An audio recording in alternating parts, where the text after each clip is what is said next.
Növbəti qrammatik qayda el-mudafu vel-mudafu ileyhi. Mudaf və mudafun ileyhi. Bu qrammatik qayda izafə də deyirlər.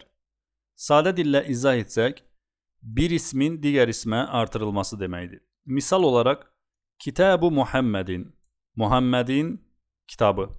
Burada kitabu sözü mudafun, Muhammedin sözü isə mudafun ileyhidir. Daha sonra Babul beyti, evin qapısı. Gördüyünüz kimi burada babu sözü mudafun, el-beyti sözü isə mudafun ileyhidir. Növbəti cümlə talibul ilmi, elm tələbəsi. Hərfi tərcümə etsək, elmin tələbəsi deməkdir. Talibu sözü burada mudafun, el-ilmi sözü isə mudafun ileyhidir.